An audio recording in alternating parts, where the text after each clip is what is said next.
এটা হিটলাৰী শাসন চলিছে, ফেচিবাদী শাসন চলিছে। ইয়াত কোনো ধৰণৰ সংবিধান নাই আৰু কোনো ধৰণৰ গণতন্ত্ৰ নাই। কাৰণ মুখ্যমন্ত্ৰীজন দেশৰ শাসনকৰ্তা, আইনৰ ৰক্ষক, আৰু সেই মুখ্যমন্ত্ৰীয়ে যেতিয়া পুলিচক কয় যে তোমালোকে এনকাউণ্টাৰ কৰি দিবা, আঁঠুৰ তলত গুলিয়াই দিবা, গুলি কৰাটো এটা পেটাৰ্ণ বুলি যেতিয়া মুখ্যমন্ত্ৰীয়ে কয়, তেতিয়াহ'লে সেইখন দেশত আইন কি থাকে? আজি আপোনালোকে চাওক, মুখ্যমন্ত্ৰীয়ে আজি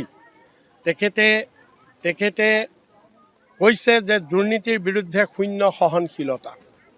তেখেতে কৈছে যে আমি অসমত স্বচ্ছ আৰু নিকা প্ৰশাসন দিম, কোনো দুৰ্নীতি আমি সমৰ্থন নকৰোঁ। আমি ভাল পাইছোঁ, আমি এইটো ৱেলকাম কৰিছোঁ। আৰু তাৰ পদক্ষেপ হিচাপে তেখেতে কিছুমান অফিচত ৰেড কৰাই হাতে লোটে ধৰি কিছুমান কৰ্মচাৰীক তেখেতে ঘোচ লোৱাৰ পৰা এৰেষ্ট কৰিছে, গ্ৰেপ্তাৰ কৰিছে। আমি ভাল পাইছোঁ।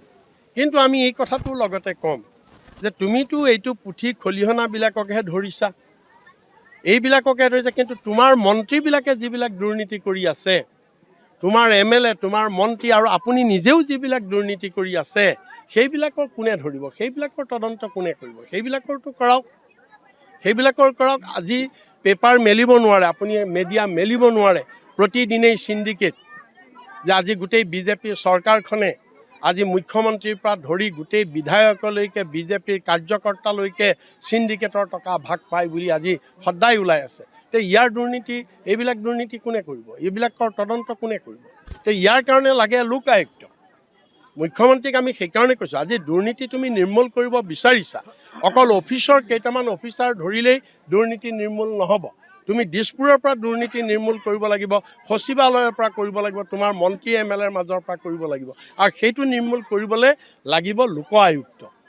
সংবিধানে, সুপ্ৰিম কোৰ্টে নিৰ্দেশ দিছে যে প্ৰত্যেক ৰাজ্যত লোক আয়ুক্ত লাগে।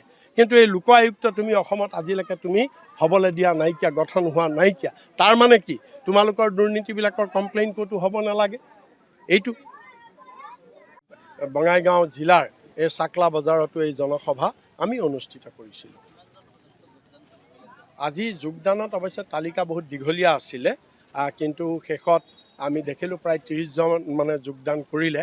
বাকীসকল, বিশেষকৈ মহিলাসকল গধূলি হোৱাৰ কাৰণে ঘৰলৈ গুচি গ'ল, ভাত তাত বনাব লাগে। কিন্তু তেওঁলোকে ইতিমধ্যে তৃণমূলৰ হৈ কাম কাজ কৰিয়ে আছে, সদস্যও লৈছে। কিন্তু ফৰ্মেলি আজি তেওঁলোকক ৰাইজক চিনাকি কৰি দিয়াৰ কথা আছিলে। তেখেতসকল দেৰি হোৱাৰ কাৰণে গ'ল, কিন্তু মঞ্চত 30গৰাকী মানে যোগদান কৰিছে। AIUDF, কংগ্ৰেছ আৰু AGP এইকেইটা দলৰে আছে। আপোনালোকে দুখ নাপাব হা, মই নিজে মাত খুজিছোঁ, তেওঁ উইথড্ৰ কৰিলে হৈ যায় কেতিয়াবা। নহয়, এইটো ক'লে আমাৰ ভুল হৈছে। একচুৱেলি মই এইটো কোৱাৰ উদ্দেশ্য নাছিল, হয়তো কিবা কাৰণে ভুলতে হৈছে। হয় নেকি? আচ্ছা, এইটো হ'লে অৱশ্যে মোৰ ভুল হৈছে, এইটো আপোনালোকে ক্ষমা কৰিব। মই কিন্তু একচুৱেলি মই সেই কথাটো কোৱা নাছিলোঁ, মোৰ উদ্দেশ্য সেইটো নাছিল।